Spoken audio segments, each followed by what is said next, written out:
on reinvention. Your retirement will transform as an opportunity for a satisfying new beginning, one where you can harness your personal power and choose to be your own CEO. It is not the end of the road.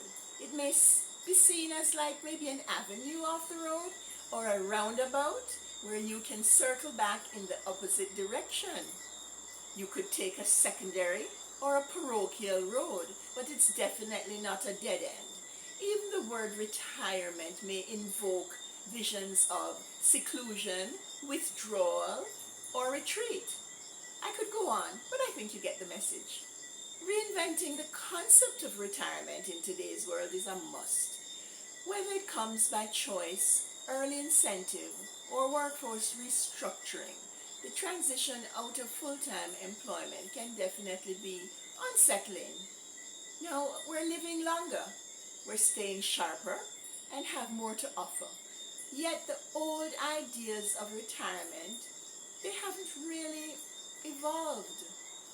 So, reinvention is how we take back the wheel, on our terms, traversing the roads ahead with purpose, clarity, and control. Welcome everyone. Welcome to Reinvention Queen. This episode, we will look at reinventing retirement after exiting the traditional corporate off-ramp between 60 to 65, switching off autopilot to take full control of the inevitable twists and turns. Often, there is a vision and a mission in place for the 60s. Maybe it's doing nothing, traveling the world, spending time with friends and family, babysitting, quality time with grandchildren, being employed full or part-time in a less demanding role. These visions do not necessitate reinvention. They are more or less what retired people have done for years. Most are happy to just rebrand. So you would ask, what's the difference between rebranding and reinvention then?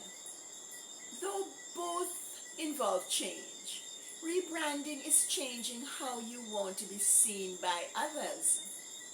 Rebranding, reinvention then would be changing how you want to be seen going forward as a retired person.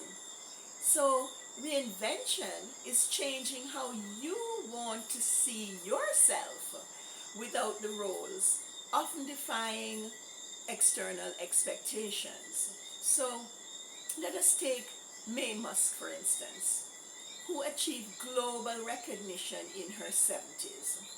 Maybe it was handed to her, I don't know. The fact is, she claimed it. God knows she doesn't need to work for money. She also currently, from what I see her posting on X, she's globe-trotting, promoting her book, A Woman Makes a Plan. That book has already been translated in 30 languages. Joan Rivers, well into her 80s, she defied Hollywood's rules and refused to quietly exit. Love her or not, she decided relevance wasn't reserved for the young, and she kept working, creating, and contributing far beyond the age most would consider appropriate, especially in Hollywood. Now these two women, for example, what mindset do you think women like Mae Musk or Joan Rivers had that allowed them to keep going, keep creating, and stay relevant well into their 70s and 80s? I've come to realize that mindset also plays out in small things, like how we handle complaints or complaining. When I was younger, I would often try to help people who were constantly complaining, because poor me, I thought they were looking for a solution. But over time, I came to realize that some people don't want solutions. Complaining is just what they do. It's their thing. It's their habit. Once I understood that, well, I stopped trying to fix things for them and just listened. Usually, it was the same complaints, like a loop, or a broken record. So if you find yourself constantly frustrated by the same things, and I know by this stage of life your patience might be running thin, and the changes may be frustrating to you, but I encourage you to pause the next time you're about to complain and ask yourself, is there a solution here? What small thing, what could I do differently instead of complaining? What action could I take to move things in a different direction? Sometimes that's all it takes. It's just one step. As I keep saying, baby steps. But one step can break the cycle. So let us look at 3 critical areas and some small practical steps you can take this week to begin navigating with intention. The first one is to redefine your roles. You've likely been, you've spent decades with titles like mother, caregiver, partner, employee. Strip those away for a moment. Write down what you would like to be. Now, who am I? Without the job description, without the title. What do I want to claim as my new role going forward? Sometimes we think that we have to be a particular way because we are in a particular profession, and what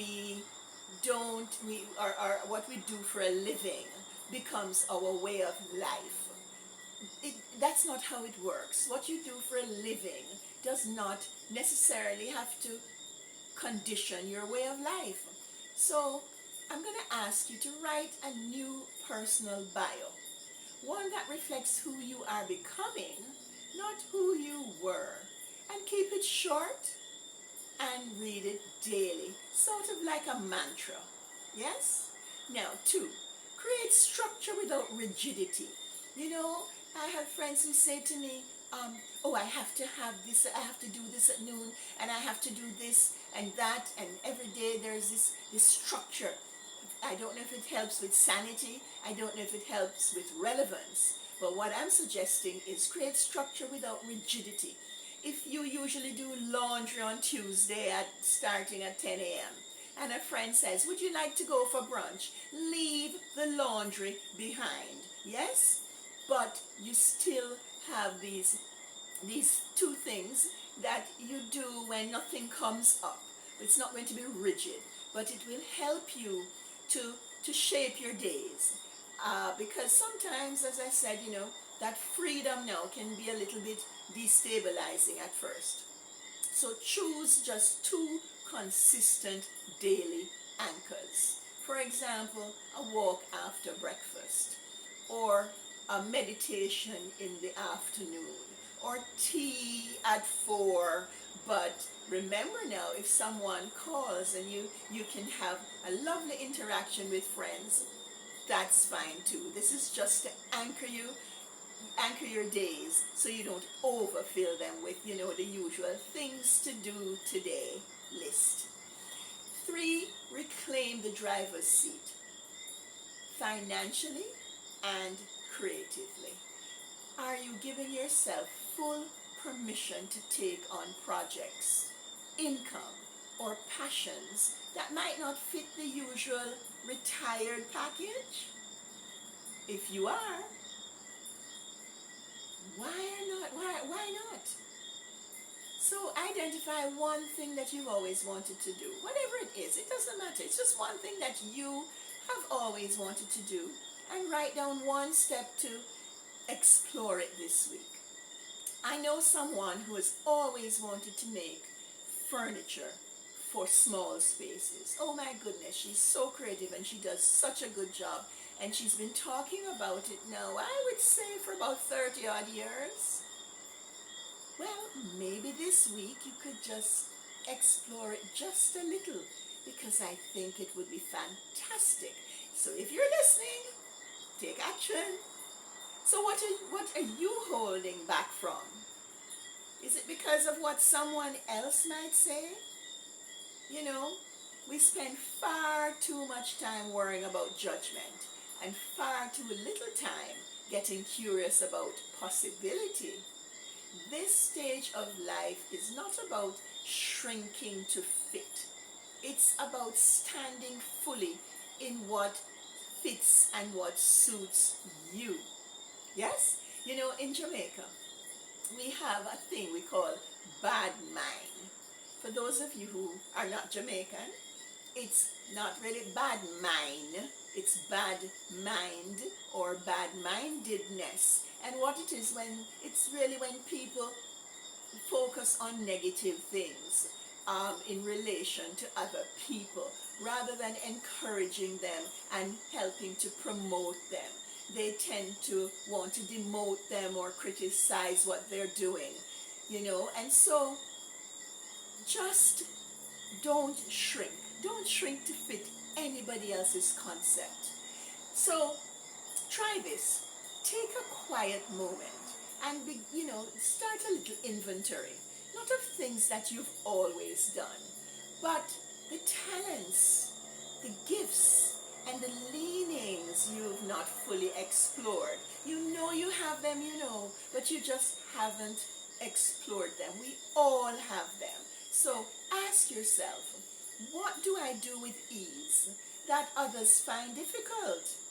What skills have I downplayed because it didn't fit my previous role? What interests keep resurfacing that I've been dismissing for years? Don't edit it, don't overthink it, just jot it down. Because this is not a resume, ladies. It is a reclamation. I saw where this man posted something on X last week where he said he's just tired and also very sad going into, I don't forget the name of the chain, it could be Walmart or whatever in the States, and he's so tired of seeing all of these old people working there. And he's attributing it to that they need to work, they have to work, and they should be home retired. And he doesn't understand that is in part ageism. These people may be there because they don't want to be at home, sitting around watching the TV or doing nothing and feeling not relevant anymore.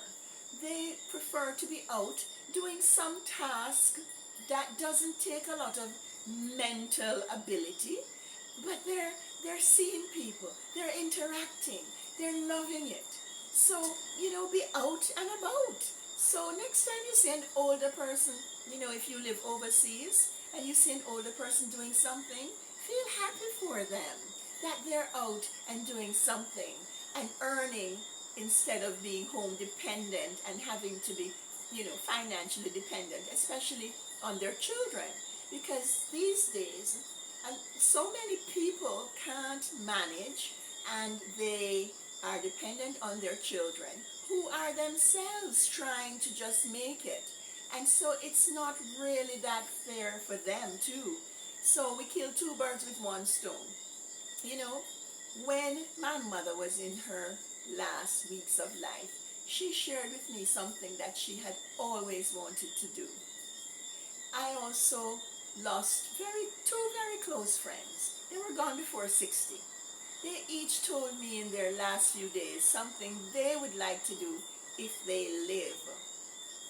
Their words remind me, life is now. Life is now. My reinvention queens, retirement is not your final stop. It's a junction, a chance to reroute. And sometimes a new direction involves earning again. Your life still has currency anyway, in many more ways than one. In our next episode, Reinventing Retirement Part 2, we'll explore what happens when pensions just don't keep up and earning becomes necessary again. Not out of panic, but out of power, purpose, and resourcefulness. So, share your thoughts and experiences in the comments and let us inspire each other. Give a thumbs up if you enjoyed today's episode. Subscribe so you don't miss future episodes. And hit the bell so that you will be notified when the new episodes have been uploaded. Until then, do the work. The rewards are great. See you next time.